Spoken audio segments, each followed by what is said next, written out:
All right. It's recording. That's right. Ladies and gentlemen, boys and girls, buckle up. Shall we begin tonight on the auspicious occasion? Now, you should know this is the Shabbas Hagadol Drasha. And while obviously Shabbos Hagadol Drasha should happen on Shabbos, the incredible thing about, how do I do this? People keep pouring in. Manage my own. Amazing thing. What is the Shabbos Hagadol Drasha? It was instituted as the Shabbos before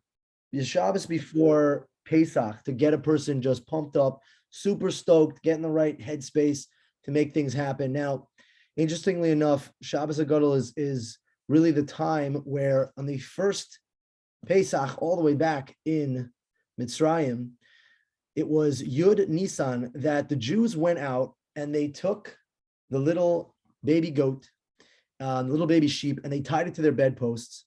And when the Egyptians came around to go ask them, why are you doing this to our God? As you know, the Egyptians worship the sheep. They said, basically, we're tying them up because we're going to slaughter them. We're going to straight up kill them, kill your God and sacrifice it to our God. Now, they say there was a nes gadol that happened. There was a miracle that the Egyptians had the inability to respond. Now, what makes this amazing, what makes this really truly a miracle was the fact that the Jews did not know that. They had no idea how the Egyptians were going to respond, and therefore, them going out and do this, they were basically risking their lives to fulfill the will of Hashem with simcha as well. So because of that, we instituted this Shabbos Hagadol, and that happened on Yud Nisan. Now, so happens that Shabbos was 2 days ago, and Pesach is going to be this Friday night, but it just so happens that now, since it's already nighttime, today is Yud Nisan. So I think it's very appropriate that we have a Shabbos Hagadol Drasha, but really it's going to be a Yom Sheni Hagadol Drasha. But it's okay because it is going to be amazing nonetheless. So before we get started, tonight's shir is anonymously sponsored for the Refuah Shalema of Chaya Gabriel Mesuda Bat Sarah, a very close, dear person to the NCSY family, comes from a prominent NCSY family, a former NCSYer of mine, and siblings who are very, very entrenched in NCSY as well, who is unfortunately going through some very difficult things. And it should be in the merit of the Torah that we share tonight and the experience that we have this Friday night and this Motzei Shabbos in our Pesach Sudarim that she has a complete and total refuah shalema. Amen. Okay. So what we want to do tonight, what I want to go through is the topic of this is how do we make our Seder real? How do we make Pesach real? My hopes, what I attempt to do is offer sort of not only just divrei chizuk, but sort of machshavas that a person can have, thoughts that a person can have, when they stop for a second to try to completely transform their experience. This is an experience, that being the Pesach Seder, that almost every single Jew goes through. And we could either sort of allow it to happen upon us, or we can come into it with a fresh mindset, prepared to understand what it is that we're about to experience, that can change the entire game, can change the entire experience and how it goes. And that really just comes down to our effort and what we put into it. As we know, we're supposed to start to learn about Pesach 30 days in advance, right after Purim. And the reason is because the more you prepare for something, the more enjoyable it's going to be. We see that time and time again. That's not only common knowledge, but also that's a Torah idea of those who prepare for Shabbos will eat on Shabbos, all the more so for a holiday. So I was listening to a shir earlier this week in my prep by Rav Ari Ben Shushan, who we're all big fans of in terms of his Torah, his shiurim on Pesach specifically. And he mentioned a stat in the middle of a shir that I found to be fascinating. So I actually looked it up. He mentioned something about the Pew study from 2013 from the Pew Research Institute, that they did a survey on American Jewry, and something that I quote many, many times in terms of, secular Jews in America and their, famously the connection that they have to anti-Semitism and how it holds up their Judaism. But he mentioned something fantastic that I want to read directly from this study over here. So the Pew study on American Jewry from 2013, and I quote, while only 23% of U.S. Jews said they attend religious services at least monthly, 70% said they participated in the Seder last year. That includes 42% of Jews of no religion whatsoever. those who consider themselves Jewish in some way, were raised Jewish or had Jewish parents, but say they are either atheist, agnostic, or have no particular religion. So what a strange thing, if you think about it, that of 42% of Jews who say they have nothing Jewish related whatsoever, not even something traditional, not even something cultural, nothing. They're not a part of any formal Jewish institution whatsoever. And yet 70% of American Jews say that they were involved in a Pesach Seder last year. I don't believe that's a coincidence. I think that's a very, very strange thing. And I think that there's spiritual orientation to it. In the same way that the research study shows how 73% of American Jews say, what does it mean to be a Jew? It means to remember the Holocaust. I don't think that's an intellectual thing. I don't think that's an emotional thing. I think that is of spiritual origin. I think that's a miracle. I think that's something that's divinely, inspired for people. And there's reasons for that. And we go through that in the summer. I don't think this is a mistake either. I think embedded in every single Jew, there is some sort of a strong spiritual draw to the Pesach Seder. There's some sort of spiritual, it encapsulates them that even if they have nothing to do with Judaism, when it comes to Pesach, all of a sudden, they're going to show up to a Pesach Seder, right? Obviously, embedded in each Jew, you have this idea of the Pintel Yid, but there's something about the Yom Tov of Pesach, and there's something about the Pesach Sedarim or the Pesach Seder that draws a person in, and that's what I want to dissect. Let us better understand what the experience is that we're all going to sit down at our table. What is it that we're going to do in this very drawn out, ritualistic, step-by-step process on the night of Pesach? So what are we supposed to be thinking and doing? I want to turn to Magid, to a very famous piece in Magid that tells exactly what a person is supposed to do on the Seder night of Pesach. It says like this in Magid: B'chol dar v'dar chayav adam liros etz atzmai ki ilu hu yotzei miMitzrayim. Right, that in every single generation, a person has a chayav, that they have a chayav adam. The person has an obligation to see themselves as if they left Egypt. Okay, now notice that this is a very interesting word that they use. Chayav, that a person is obligated to see themselves, not as just like, oh, it's nice if a person does it. Yeah, it's suggestive. It makes the experience more nice. If you get into Egypt, you see what the pyramids going on over here. It's sunrise, it's sunset. It doesn't matter. I was at a Pesach program one time. These Pesach programs where it's shul bed food, and on so on and so forth. There was a family who had a beautiful custom, that the way that they fulfilled this obligation was that they would take their pillowcase, they would throw it over their shoulder, they would line up the whole family, and they would march their way through the dining room.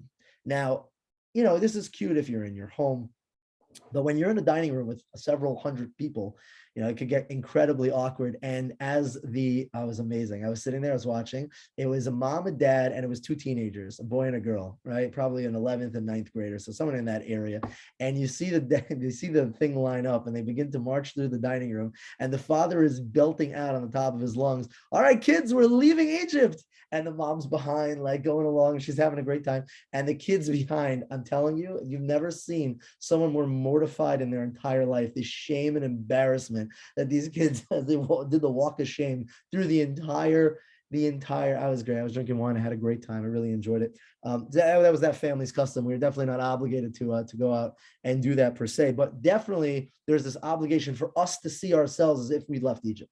Now, this is something that's, I find to be on its face a little bit challenging, right? We don't know that level of oppression. We don't know what it was like to witness everything that had gone down and everything that had happened. So there's a little bit of a disconnect, right? How does one approach that idea of seeing themselves as if they were to leave Mitzrayim? Okay, so let's talk about the event. Let's talk about the actual event, right? A Chazal, our rabbinic ancestors felt like it was imperative to do this. So why is the emphasis here?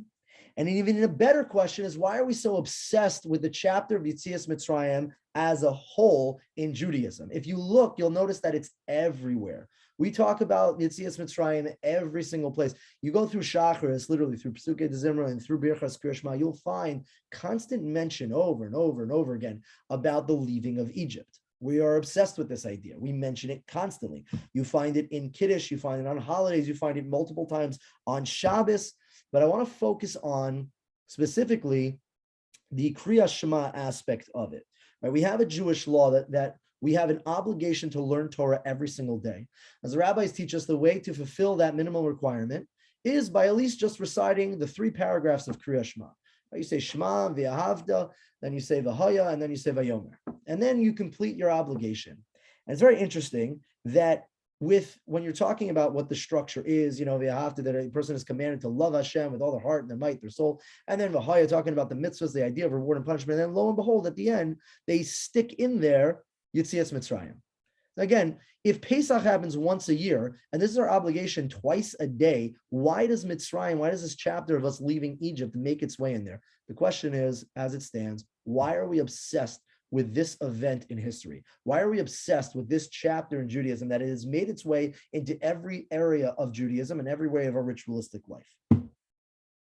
So, I want to hold that thought. I want to take that idea and I just want to put it on the shelf, and I want to bring to the forefront a discussion on something that's truly, truly important.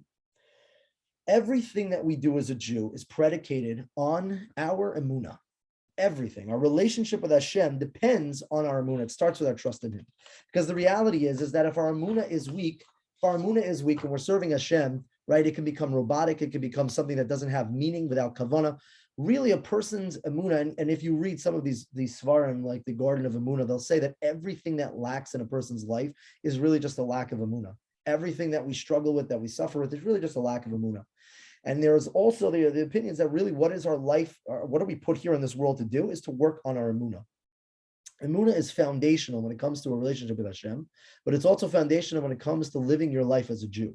This idea of emunah. What is emunah? So let's try to understand. So Pesach is referred to as the holiday of emunah. There's a lot of connection over here. It's the holiday of emunah. In the same way that emunah becomes the foundation for our service as Jews, so too may we suggest that Pesach becomes the foundation to everything we do as well. Even the Zohar mentions that matzah is considered what? The bread of emunah.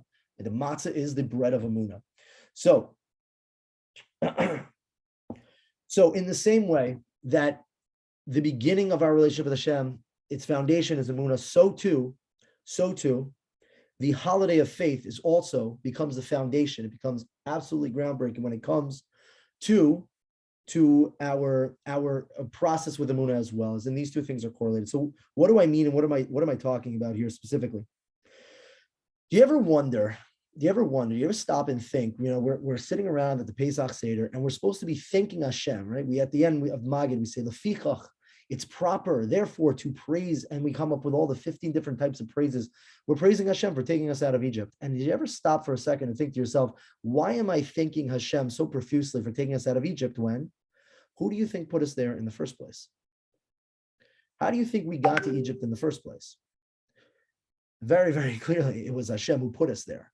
So if Hashem was the one who put us into this mess, then why are we so quickly to thank Him in taking us out, unless, right, there's some value to our oppression? But what is it that we did to even deserve this level of oppression, right? It was such severity. We were in so deep, the 49th level, we got in there so bad. What is it that we did? What happened exactly that this needed to sort of take place? So I want to suggest something. Right? Different rabbis will offer different reasons of why we went down. But the truth is that Hashem came and He prophesied to Avram Avinu that we were going to be slaves in a foreign land. He told us this was going to happen before we really did anything wrong. Whether or not history played out and we did certain things, and Chazal would suggest that this is the reason why we ended up going to Egypt, fine. But really, really, really, the event, the story of Egypt had to happen regardless of whether there was or wasn't a reason. There was a reason in God's eyes, not anything that we did or didn't do to deserve it, but it needed to happen. Why did it need to happen? What exactly happened in the story of taking the Jews out of Egypt? Then Hashem took us out of Egypt. What was actually going down? You have to understand, this is one of the biggest events in the world at this time, definitely the biggest event that could have happened. It was tremendous, right? Hashem completely turned the world on its entire head. And the question is asked, why did Hashem use 10 plagues to take us out of Egypt?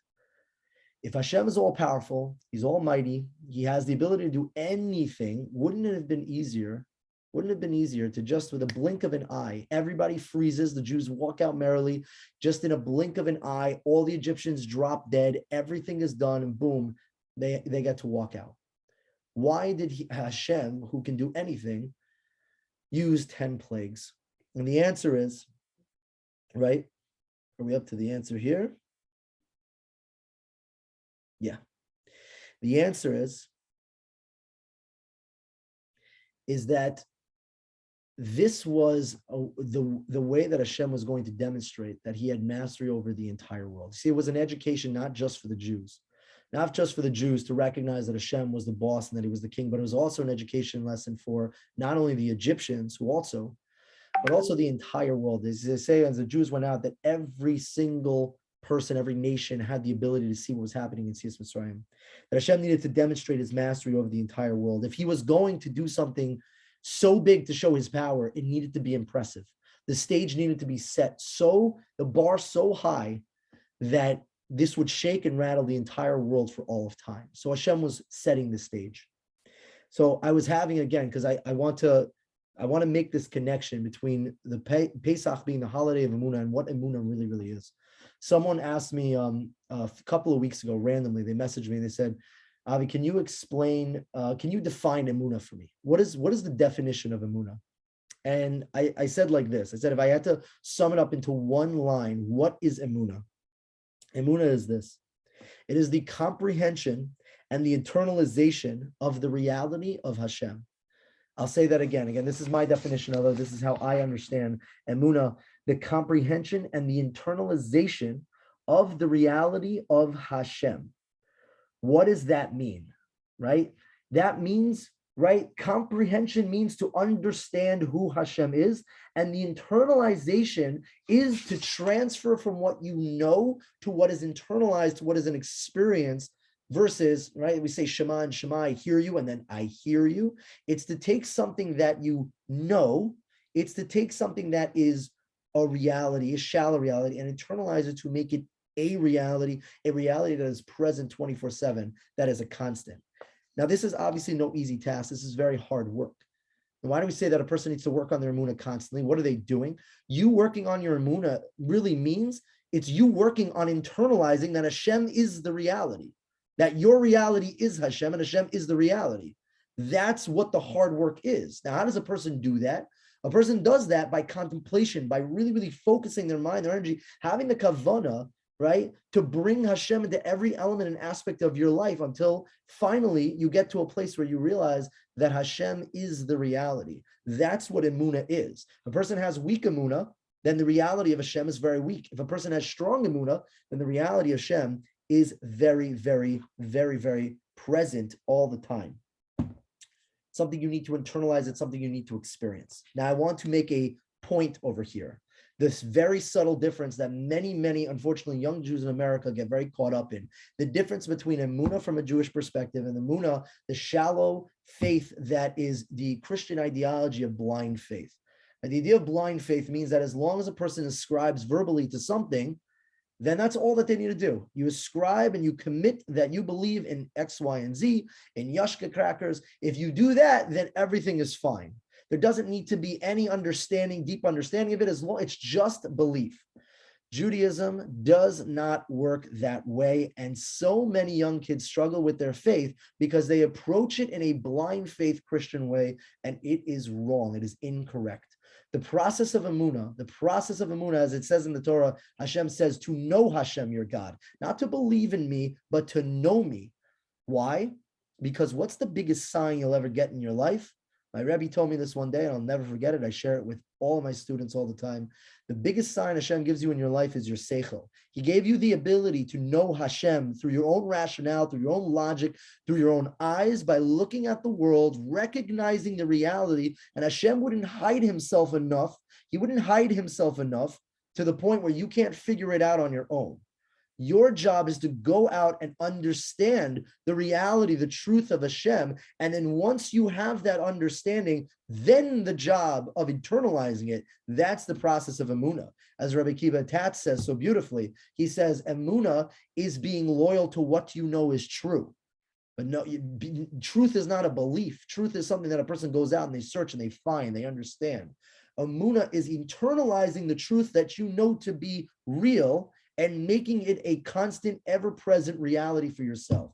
That's what Emunah is. It's living with Hashem. It's experiencing Him constantly based on what you already know.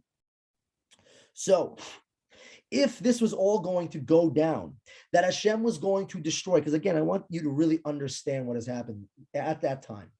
At that time, Hashem had to set the stage. If Hashem wanted to demonstrate to humanity, because we are charged, we are asked as Jews to recognize that Hashem is the master of the entire universe. Now, a statement like that can be something that you say, okay, I just have to believe that to be true. But how do I really know that that's true? How can a person really, really know if Hashem is the master of the entire universe? There's only one way. Hashem would have to demonstrate to all of humanity that He is the master of the universe. Now, if you wanted to accomplish that, what would you do? If you were God and you said, I need to demonstrate to these people, because they're not just going to take my word from it through the Torah, I want to demonstrate to all of humanity that I am the master of the entire world. What would I do? I'll tell you what He would do. He would go and raise someone up to be the most powerful human being of all time. Nowadays, depends on which area of the world you're in. There's not one human being who is the master of it all. We're talking about Paro. We're talking about Paro through Yosef becoming the world's most strongest person. He considered himself a god. And guess what? He had the power over every living human being around. He was the most mighty nation. And then you had a nation that had no homeland, no help, a small little nation that was completely subjugated.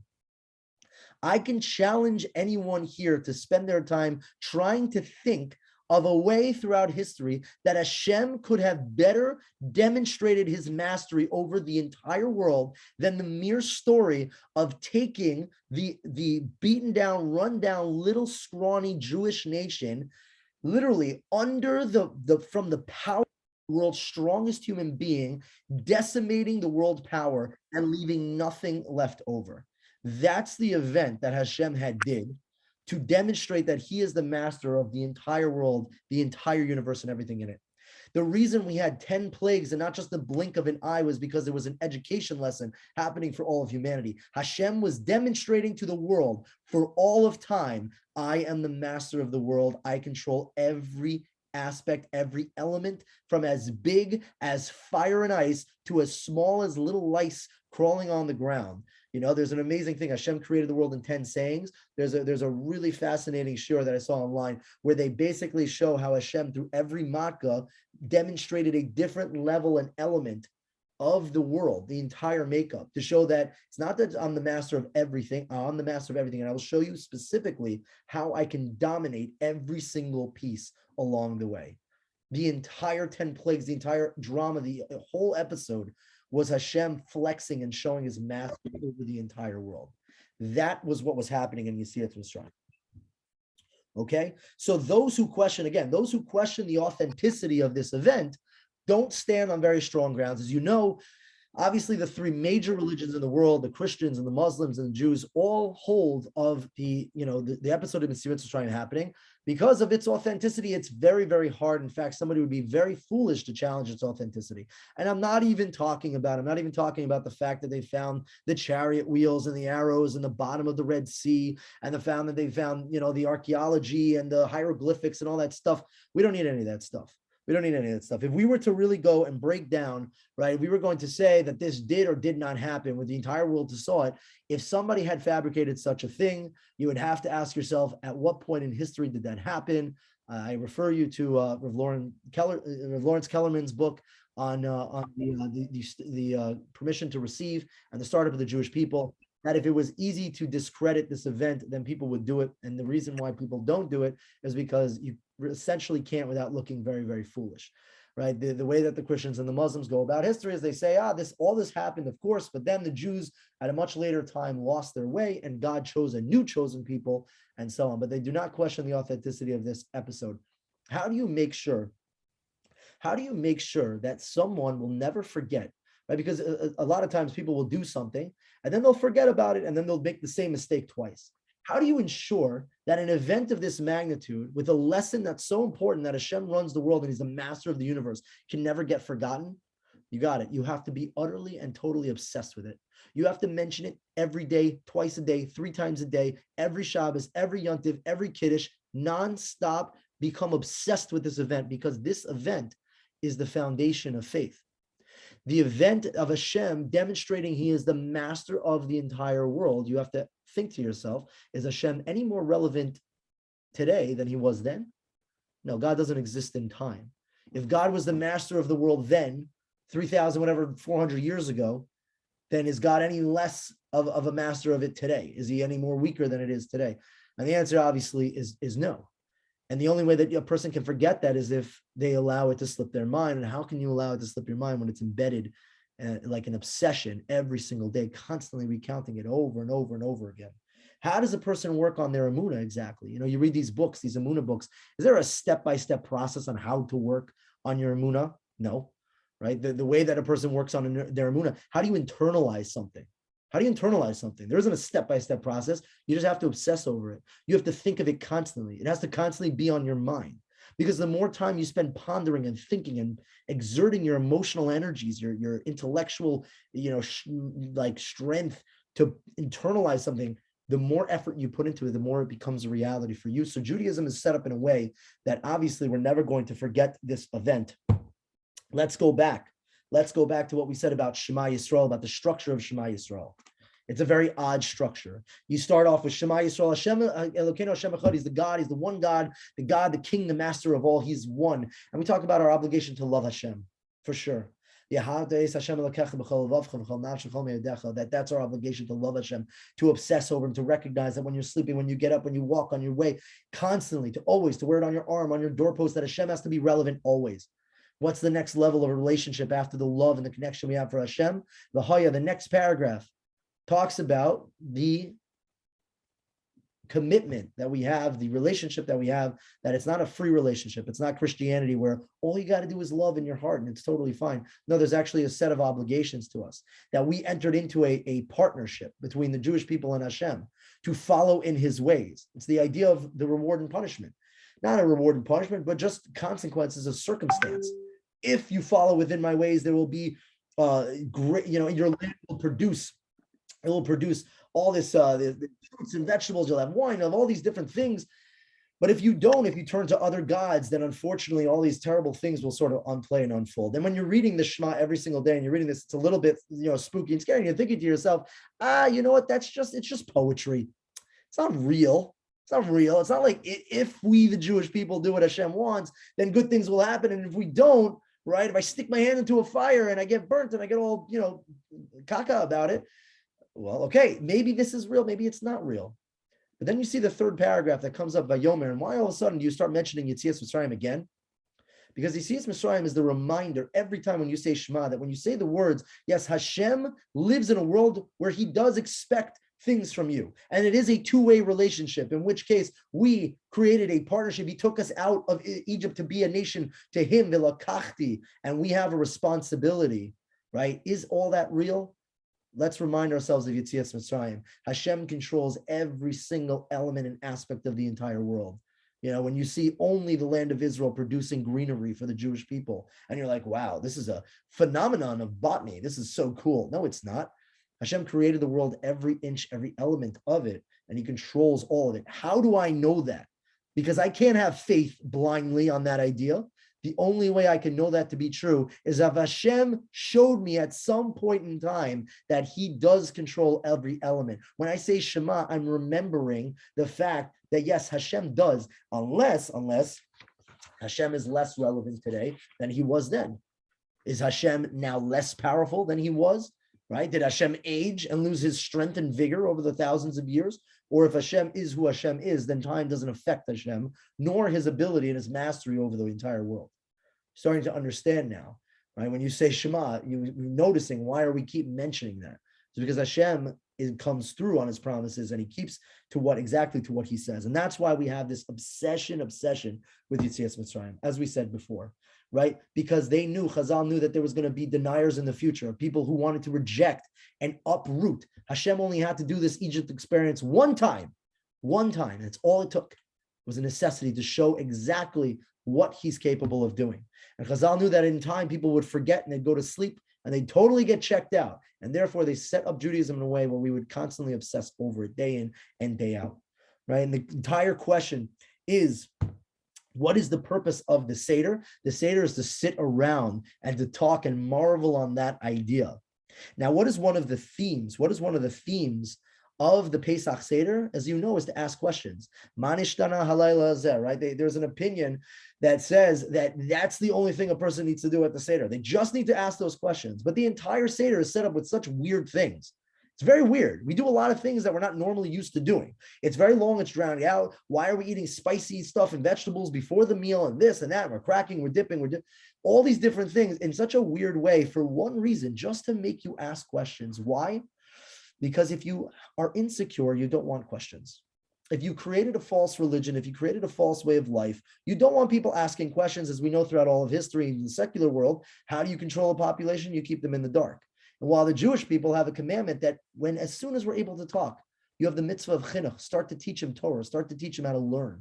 And what is learning Torah? It's dissecting, it's challenging, it's asking questions. The entire Seder, do you know why? Because there isn't a shred of insecurity when it comes to our Hashem and his power over the entire world. Ask every question you can possibly come up with. It all checks out. It all checks out. The authenticity is stifling. We are so confident in not only our Hashem, but the way in our Judaism, our way of life, that the Pesach Seder is all about just asking questions and challenging and telling over that story to remember if we are, again, we are not an insecure people in what we believe in. That's what the Pesach Seder is. It is to pick apart the story so that you can recognize it's the truth. Not just because I told you or your parents told you, but because you should know yourself. Pick apart that story, ask questions, challenge it to come to your truth, to realize the reality of Hashem. That's what Emunah is. I heard this from Rabbi Mechanic, who came and he spoke at the Kollel a few weeks ago. This is one of his shticks that I really appreciate a lot. He says like this. He says, how many Siddharim do you think actually happened between now and the original Yetzias Mitzrayim? Judging on the numbers, if a 45-year-old father were to tell his son, this is what happened and this is what Hashem did to take you out of Mitzrayim, how far back do you think we needed to go until we were actually in Egypt ourselves? It's just 74 Siddharim. That process of a 45-year-old father telling his son, right, that Hashem took us out of Egypt in a glorious way, and his father did it with him, that's 2, and his father did it with him, that's 3, and that goes back 74 times till we were actually in Egypt itself. We're not insecure about what went down and how it happened. You should challenge it. You should question it, right? We're obsessed with it because we can never forget. Because again, if it was made up, you'd have to ask yourself, at what point in history, at what point in time? At what point in time you would be able to identify it in history. I want to show you something beautiful that I saw. Again, because what are we supposed to do when we're supposed to witness that we left Egypt, Mitzrayim? I'm a big fan of Aleph Beta, of David Foreman and his videos. And he has a remarkable video on Pesach, that he basically goes through this process of understanding how the depths of the Pesach Seder, of the story, how it could have been and not could have been. I want to highlight on one of the things that he sort of brings to light. You know that when we going through the process, we do Kadesh, Orchatz, Karpas, Yachitz, Magid. When we get to Magid, which means to tell over, Magid is the part of the Seder where we're supposed to tell the story over of us leaving Egypt. Now, if you go and you pick up your Pesach Hagadol and you look at it, or you're sitting at the table this Friday night, you open it up and you expect to see what? You expect to see the story, the recounting of the splitting of the sea, of Hashem taking us out. And instead you don't. You find some very weird passages and so on. It goes into sort of tangents on things. The Manishtana, we saw the value in that. And just when you think now is going to be the time where I'm going to talk about the chapter of leaving Egypt, all of a sudden it gets into this sort of history, this bizarre history lesson talking about how our fathers were slaves in Egypt, right? Our fathers were idol worshipers in Egypt, how Avram came from an idol worshiper, and then it goes through a quick history lesson. It goes through Yitzchak and Yaakov, and it starts to talk about the bris bein habesarim, the pact that Hashem made with Avram. So it's kind of weird that in the section of the Seder where you're supposed to talk about us leaving Egypt, instead we get some sort of run through history lesson and talking about how Avram made a promise. He made a bris with Hashem, the bris of the parts, basically saying the covenant that Hashem will always, always have his back and he'll have Hashem's back. And no matter what we go through, no matter all the anti-Semitism we go through, that we will never get destroyed. We will become the eternal nation. That's what it is, the bris ben Basarim. And then, right, it goes into Vehisha Anda. It goes into Vehisha Anda and it starts to talk about how every generation we got rocked by anti-Semitism, and that no matter what, HaKadosh Baruch Hu Matzilenu Miyadam, Hashem came and saved us. And it says, Baruch Shomer, Habetechasoi LeYisrael Baruch Hu. Blessed be Hashem, the one who keeps his promises. Hashem made a promise to Avraham Avinu, and then we're saying, blessed is Hashem who keeps his promise. Great. Thank you. Now we're supposed to get to the story of, right, Vihisha Amda, and now the story of us exiting Egypt, but then oddly enough, it doesn't go into that. Rather, it now presents the most seemingly random piece of Mishnayos that you can possibly find. You learn in Seder Zroim, there's the Mishnayos of Bikurim. What is Bikurim? And again, this is in the Haggadah. If you right after Vihisha Amda, and this stood for us, and all this, anti-Semitism, and Hashem came and saved us after he kept his promise. It goes into the story of the farmer who brings the Bikurim offering. What is that? In Israel, at the time of the Beis HaMikdash, there was this process. Bikurim meant the first fruits.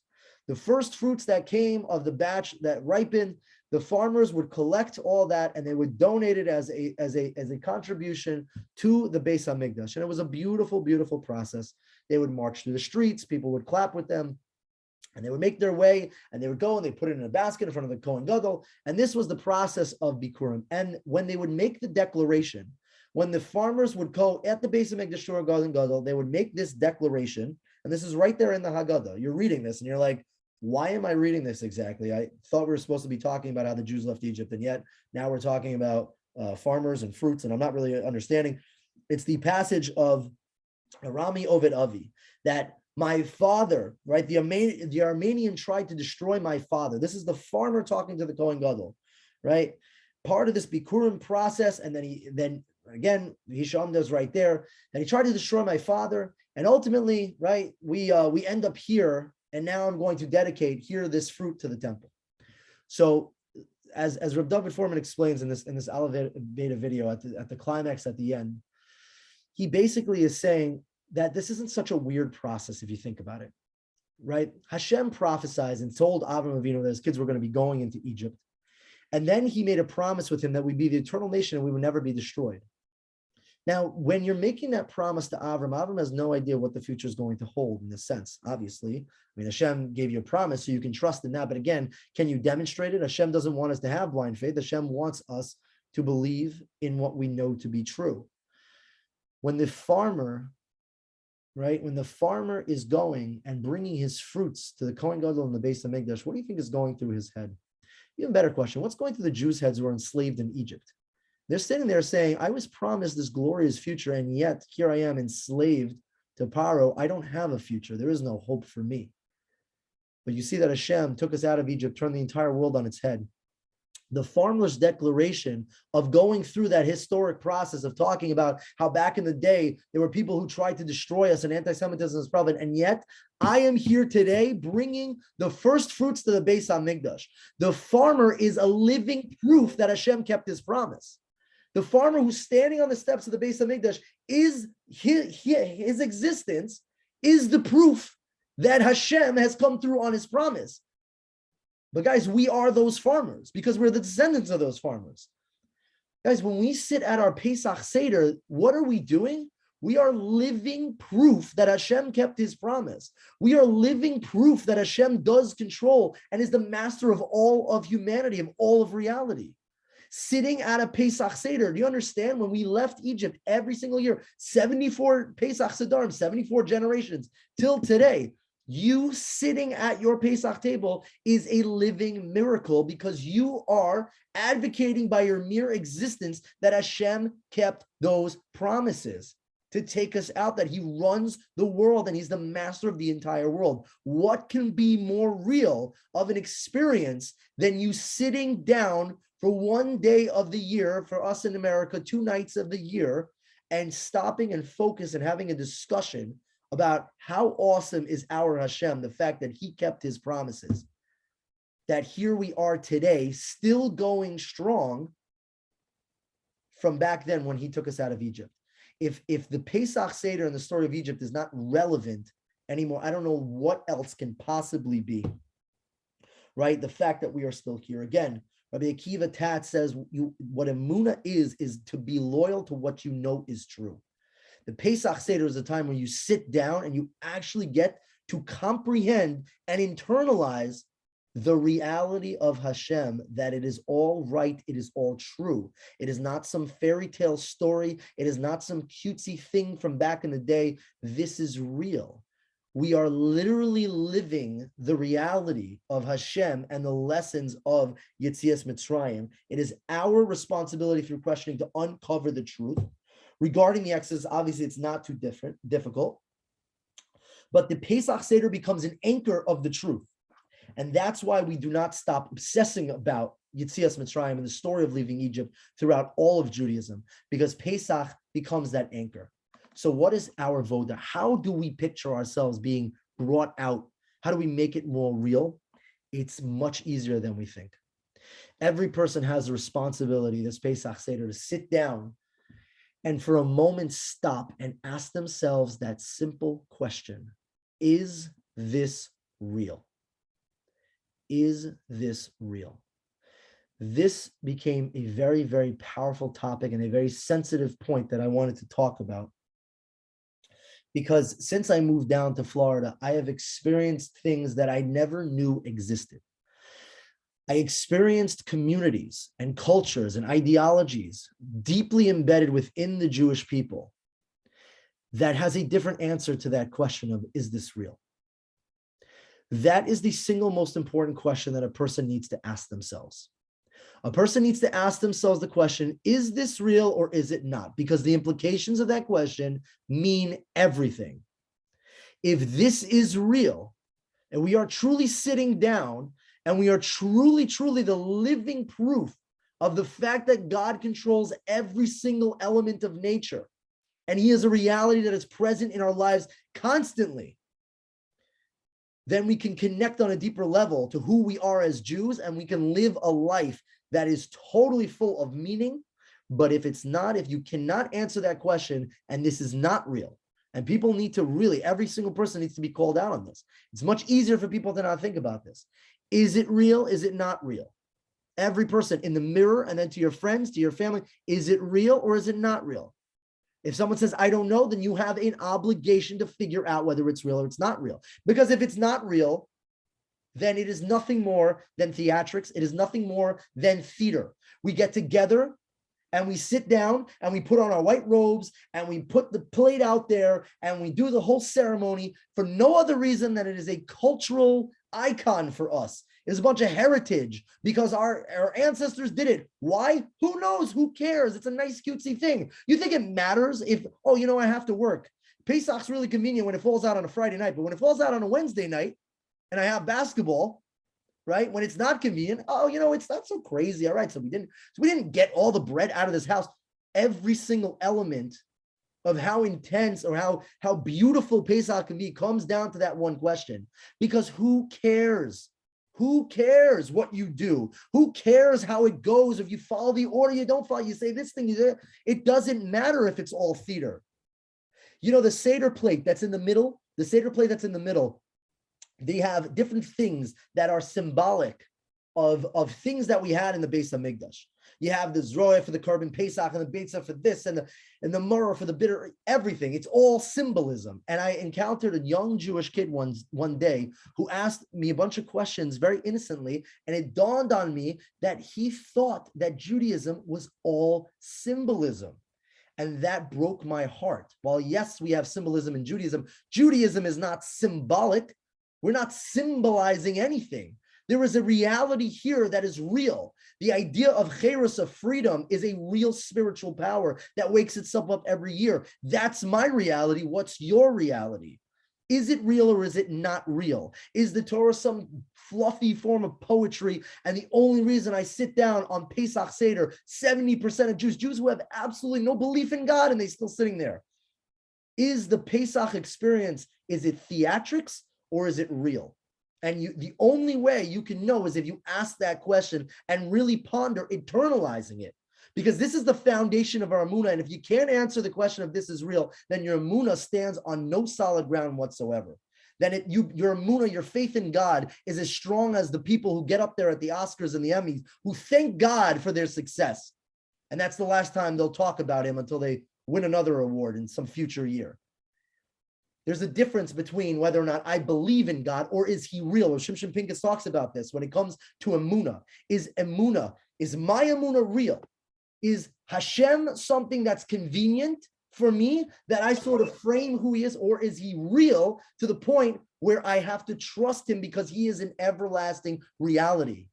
Some people have more faith in the chair that they sit in than they do in Hashem, simply because they have more experience sitting down in that chair, and the chair has proven to them that it will support them time and time again. So they have faith in that chair. If you have real emunah, if Hashem is real, then you would live the life in accordance to that reality. But we have a responsibility and obligation to answer the question of whether or not he is real. Because if not, it doesn't matter what it is that you're doing. If it's all a show, or it's all a game, or you make that Joe, you're that person, a crazy Uncle Joe who's sitting at the table and goes, it's not, what's the big deal? I have a little this, okay, whatever. After the meal, I'm not going to finish the whole thing. I'm just going to go home. Who cares? Whatever. There's next year. I'm not going to make it this year. It's not important to me because it's a game, it's theater, it's culture. It doesn't matter.